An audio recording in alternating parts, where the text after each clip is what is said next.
নমস্কার বন্ধুরা, তোমরা সবাই কেমন আছো? বড়দের প্রণাম, ছোটদের অনেক অনেক ভালোবাসা। ঝটপট রান্নাঘরে চটপট আমি আরেকটি রেসিপি নিয়ে চলে এসেছি, তোমরা দেখতে থাকো। চলো দেখবে, চলো আজ আমি কী বানিয়েছি, কীভাবে বানিয়েছি চলো তোমাদের সাথে শেয়ার করি।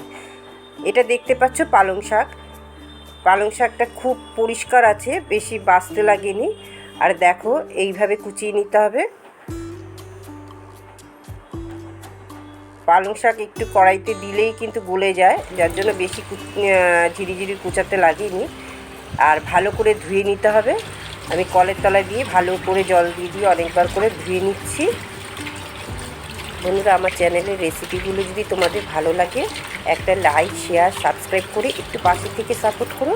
আর পাশে থাকা অল বাটনটা যদি প্রেস করে দাও, যখনই কোনো নতুন রেসিপি ছাড়বো সবার আগে নোটিফিকেশন তোমাদের কাছে পৌঁছে যাবে। দেখো, একটা ঝাঁঝরি নিয়ে নিয়েছি, এর মধ্যে আমি ঢেলে দেব।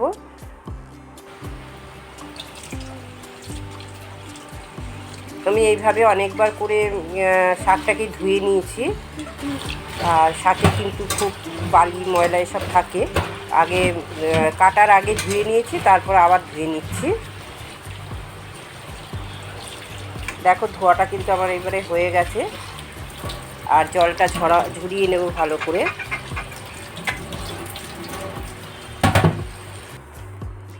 এবারে আমি কড়াইতে তেল দিয়ে দিলাম, সর্ষের তেল। আর দুটো শুকনো লঙ্কা আমি ছিঁড়ে দিয়ে দিচ্ছি ফোড়নে। এর মধ্যে আমি রসুন থেতো করে দিয়ে দিচ্ছি, প্রায় 7-8খানা রসুন আছে, রসুনের কোয়া, সেটা আমি থেতো করে ফোড়নে দিয়ে দিলাম। এই রসুনটা দিলে কিন্তু এই পালং শাক ভাজাতে দুর্দান্ত গন্ধ ছাড়ে, আর খেতেও খুব ভালো লাগে। রুটির সাথে ভালো লাগে, ভাতের সাথে ভালো লাগে।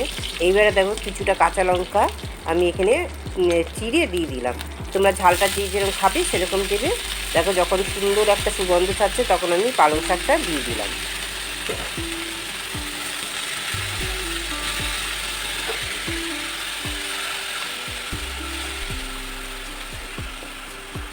এবারে এর মধ্যে স্বাদ মতন নুন দিয়ে দিচ্ছি, আর সামান্য হলুদ দিয়ে দিচ্ছি। আর কোনো মশলা লাগবে না। এবার আমি একটু নেড়ে চেড়ে চাপা দিয়ে দেবো। আর পালং শাক থেকে কিন্তু প্রচণ্ড জল ওঠে, ওই জন্য আর জল দেওয়ার প্রয়োজন নেই। এবারে ঢাকা চাপা দিয়ে এটাকে ভেজে নিতে হবে।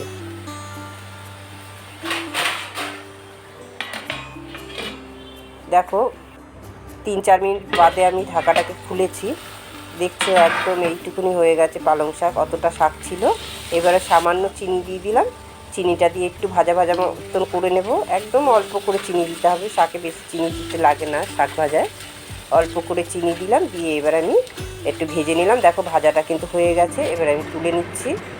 এটা গরম ভাতের সাথে কিন্তু দুর্দান্ত লাগে। বন্ধুরা, রেসিপিটা কেমন লাগলো? বন্ধুরা, তোমরা সবাই খুব ভালো থেকো, সুস্থ থেকো, আনন্দ থেকো। শেষ অবধি দেখার জন্য অনেক অনেক ধন্যবাদ।